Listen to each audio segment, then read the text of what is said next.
Metafísica 4 en 1 por Connie Méndez, capítulo 12. No fornicarás. En principio, esa palabra no fue la que empleó ni escribió Moisés. Lo que él dijo fue: no cometerás adulterio. Y ese fue el primer adulterio que se cometió al transcribir los 10 mandamientos, el de adulterar arbitrariamente la verdad. Siendo Moisés un adelantado, un sabio, un experto en el conocimiento de los principios herméticos, era totalmente imposible que él le instruyera y dejara escrita la instrucción de tratar de burlar el principio de generación. La palabra constituye una ofensa, un insulto a la inteligencia humana, en ese sitio en donde la colocaron los escribas por orden de autoridades eclesiásticas ignorantes. La misma sustitución fue hecha burdamente en las escrituras del apóstol y evangelista Mateo, capítulo 19, versículos 4 al 12. Pero esto lo trataremos más adelante. A todo conocedor de los principios, las sustituciones bíblicas le saltan a la vista. Como todos los principios, el de generación funciona de manera automática en todos los planos, y en cada plano actúa en la forma apropiada al plano. En el reino atómico, un átomo se junta con otro para dar nacimiento a un elemento, por ley de atracción, cohesión y adhesión, y estas tres son condiciones naturales del principio de generación, o sea, que forman parte integral del principio. No hubiera sido creado nada, no se produciría nada, no nacería nada, no evolucionaría nada si se pudiera destruir el principio electrónico del magnetismo, o sea, la atracción entre el positivo y el negativo. La adhesión y cohesión ocurren después de la atracción. La adhesión es la autodeterminación del átomo. En otras palabras, el libre albedrío que contiene todo átomo de aceptar a rechazar el unirse a otro átomo que sea o no su tipo. La cohesión es la facultad de pegarse el uno con el otro en un grado tal de fuerza que no necesito recordarles lo que ocurre cuando se logra separar las partículas de un átomo, la bomba atómica. Supongo que habrás visto en lo que acabas de leer la similitud a lo que ocurre entre nosotros los humanos. Esta similitud te ilustra a perfección el principio de correspondencia. Como es arriba, es abajo, como es abajo, es arriba. Es decir, que estudiando la monada se llega al ángel, como lo expresa el Kybalión. Bien, los principios actúan automáticamente, por encima de todo y a pesar de todo lo que podamos nosotros hacer en contra. Si los átomos fueran ya seres humanos, o si ellos hablaran en palabras nuestras, llamarían a ese proceso de atracción, adhesión y cohesión fornicar, ¿no es así? Igual cosa sería en los reinos botánico y zoológico, donde una abeja transfiere el polen de una flor a otra y de esa unión nace una nueva especie, ¿no? Ahora, dígase si está en los designios de Dios Creador impedir o prohibir esos procesos. Es sabio que al poner una resistencia a un principio, se multiplica la fuerza que lo impele y busca la salida por otros conductos, o sea, que lo único que se logra es obligarlo a desviarse, no se logra atajarlo. En el reino animal, el principio de generación es llamado sexo. Todo el tiempo que los humanos continúen reproduciéndose por el proceso llamado sexual, están comprobando que una parte de su sistema no ha salido aún del reino animal. Y una vez que sus células evolucionan al reino inmediatamente superior, donde el principio de generación se manifiesta en una forma diferente, el hombre y la mujer no pueden actuar como los animales. Ya no están en ese reino y no los domina la influencia inferior. No existen deseos sexuales ni de comer carne. Es otro orden de cosas. En este punto los discípulos siempre preguntan, ¿y si todos evolucionamos ¿entonces se acaba la raza humana? No. ¿Por qué? Siempre nos vienen por detrás millares de seres que tienen que pasar por el reino animal. Te gradúas tú, se gradúa tu generación, se van graduando paulatinamente todos los seres humanos, pero sí siguen llegando otros eternamente. Jesús dijo, los pobres los tendréis siempre con vosotros. Se refería no solamente a los económicamente pobres, sino también a los pobres en conocimientos, los pobres en experiencias, los pobres en evolución. También dice el Apocalipsis que el Señor anunció para esta era que no nacerían más niños. Eso lo anunció para el sector humano de su época, que es el mismo que evoluciona hoy. Ya se acerca ese momento. Lo sabemos por lo siguiente y por muchas otras señales. La hora más oscura es antes del amanecer. El moribundo se mejora justo antes de morir. El enfermo se empeora justo antes de curar. La población de la tierra aumenta en todas las partes de una manera extraordinaria. Pronto comenzará a declinar. Una de las respuestas de Jesús a sus discípulos tocante el momento de terminarse el mundo antiguo y la entrada del nuevo mundo fue: cuando caiga el manto de la vergüenza.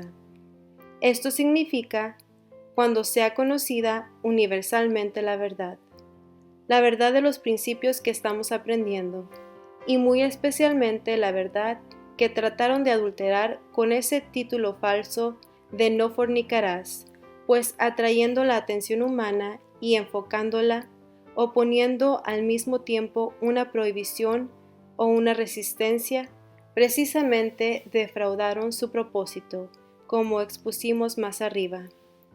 El impulso del principio de generación se multiplicó, y buscando su salida se desvió. Así podemos ver los efectos terribles. Es el mandamiento que ha sido más quebrantado, que ha ocasionado mayor número de abusos, de distorsiones mentales y de aberraciones sexuales, de males físicos, de deshonras, vergüenzas y castigos. Todo por la situación arbitraria de una palabra. Todos ustedes han visto esos arbolitos japoneses enanos, retorcidos y distorsionados a un grado increíble. Los vemos como una curiosidad y como tal los admiramos, pero esto no quita que son un atentado contra la naturaleza, como lo es un ave enjaulada y un animal amarrado.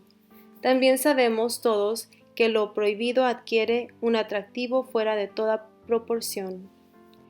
Eso es lo que ocurrió con todos los intentos de frenar al principio de generación, tales como la de darle a la manzana de Adán una interpretación sexual, la de adulterar y añadir a los textos inspirados, todo por ignorancia, por el empeño de ejercer dominio o poder sobre los demás.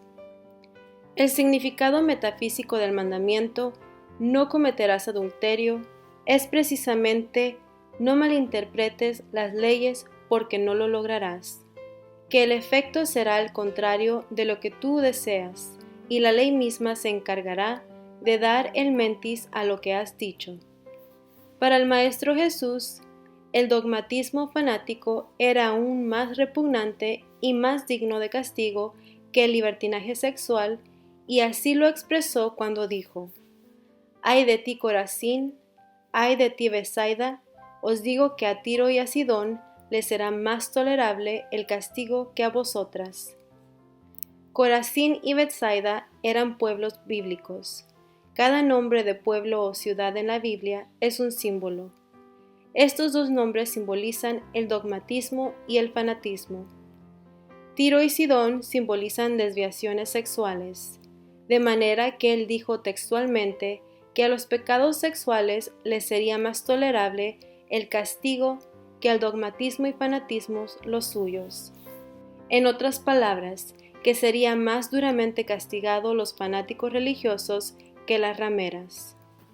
Volviendo a la referencia que hice al comienzo de este capítulo, San Mateo capítulo 19, versículo 4 al 12, voy a copiarlo completo. Entonces vinieron a él fariseos tentándole y diciéndole: ¿Es lícito al hombre repudiar a su mujer por cualquier causa? Él respondió, les dijo: ¿No habéis leído que el que los hizo al principio, varón y hembra los hizo? Por esto el hombre dejará padre y madre y se unirá a su mujer, y los dos serán una sola carne. Así que ya no son más dos, sino una sola carne. Por lo tanto, lo que Dios juntó, no lo separe el hombre. Le dijeron: ¿Por qué pues mandó Moisés dar carta de divorcio y repudiarla? Él les dijo: Por la dureza de vuestro corazón, Moisés os permitió repudiar a vuestras mujeres, mas al principio no fue así. Y os digo que cualquiera que repudia a su mujer y se casa con otra, adultera, y el que se casa con la repudiada, adultera. Los escribas eclesiásticos insertaron la cláusula salvo por causa de fornicación, por su propia cuenta y riesgo. Tenían que meter de cualquier modo la palabrita y le resultó sin sentido andando el tiempo y a la luz de las enseñanzas superiores. Les dijeron sus discípulos: si así es la condición del hombre con su mujer, no conviene casarse. Entonces él les dijo: no todos son capaces de recibir esto, sino aquellos a quienes es dado, pues hay eunucos que nacieron así del vientre de su madre, y hay eunucos que son hechos eunucos por los hombres, y hay eunucos que asimismo se hacen eunucos por causa del reino de los cielos. El que sea capaz de recibir esto, que lo reciba. Si ustedes son capaces de recibirlo, habrán visto expuesto el principio de generación hasta el momento de mencionar a Moisés. La explicación original fue, sin duda alguna, más larga y detallada, ya que los discípulos comprendieron y dieron el comentario: si así es la condición del hombre con su mujer, no conviene casarse. O lo que es lo mismo, no hay para qué casarse si desde el principio fueron hechos unos. O sea, que cuando el polo positivo y el negativo se juntan, no hay quien los separe. Cada célula que sale del seno de Dios es mitad positiva y mitad negativa, o sea que en el lenguaje de los humanos y en el plano humano, la célula primitiva o el átomo original es femenino y masculino. Al poco tiempo de estar evolucionando, se separan los dos sexos y continúan evolucionando cada uno por su lado hasta el encuentro definitivo, al final de los 14.000 años que se necesitan para adquirir la conciencia espiritual. Estos dos sexos son identidades separadas, independientes, destinadas a formar pareja algún día. Sin embargo, los hay que no desean separarse. Estos son los que Jesús llamó eunucos por causa del reino de los cielos. Es altamente confortante para todo aquel o aquella que se encuentra solitario en el camino de la vida, o que se considera infeliz y mal casado, saber que en algún plano, encarnado o desencarnado, no importa, pero existe él o ella, la otra mitad perfecta de cada uno, esperando unirse a su alma gemela, y que tenemos todo el derecho que nos asiste de reclamar esa unión. Si nuestra alma gemela está desencarnada, nos uniremos en el otro plano. Si está encarnada, nada ni nadie más puede mantenernos separados. La ley arregla todo armoniosamente para todo el mundo, si así lo pedimos, de acuerdo con la voluntad divina, bajo la gracia y de manera perfecta. Y esa otra mitad nuestra es exactamente lo que buscamos y deseamos, lo que nos conviene por perfecta afinidad. Muchas veces, en vidas pasadas, nos hemos encontrado, nos hemos unido, y en ese recuerdo Él nos hace vivir buscándola. Las doctrinas fabricadas erróneamente por los humanos han intercalado una ley que dice: lo que Dios ha unido, que ningún hombre separe. Es exacto, pero la interpretación está errada. Se cree que esto se refiere al matrimonio efectuado en una iglesia con palabras pronunciadas por el religioso autorizado. No es así. Ya hemos visto que se refiere a la unión original de la pareja primitiva, simbolizadas por Adán y Eva. Y no es una amenaza contra el divorcio, que es simplemente una solución humana, sino que es un consuelo ofrecido por la infinita ternura de Dios, nuestro Padre, como para confortarnos diciéndonos: no temas, hijito mío, tienes tu amor de siempre y para siempre. Jesús vivía consciente en un plano superior. A él le costaba bajar y hablar en el plano humano. Por eso enseñó a través de tantas parábolas, ya que el sentido de estas no varía. Es el mismo en todos los planos. El sentido de una parábola no está jamás sujeto a las palabras que estén de moda o en uso. La referencia a los eunucos es casi una parábola. Se puede tomar en el sentido humano si así se desea. En el sentido científico se refiere a los neutrones, que no tienen carga positiva o negativa. Metafísicamente, lo que se hace en eunucos por el reino de los cielos son los humanos que, como ustedes, anhelan elevarse, aprender y estudiar lo relativo a los planos superiores. Pero como dijo el Maestro, el que sea capaz de recibir esto, que lo reciba. Observen ustedes que los grandes maestros evitan pormenorizar cuando se habla de este mandamiento. Hacen tal como hizo Jesús, dicen algo críptico, y que lo comprenda el que sea capaz de comprenderlo. ¿Por qué? Porque la mente de esta quinta raza raíz, que somos nosotros, está evolucionando entre dos planos. Tiene gran parte animal aún, y el animal ni reacciona ni sabe controlarse. Si le dan luz verde, se desborda. Si le ponen la roja, se fulmina él mismo. Es un punto de equilibrio muy difícil de mantener. Demos gracias al Padre que ya nosotros estamos con pie levantado para subir el próximo escalón. Y acordémonos del episodio de Jesús cuando vinieron a presentarle a una mujer que fue sorprendida en adulterio y que de acuerdo con las leyes de Israel debería ser apedreada hasta matarla. El maestro no respondió una sílaba.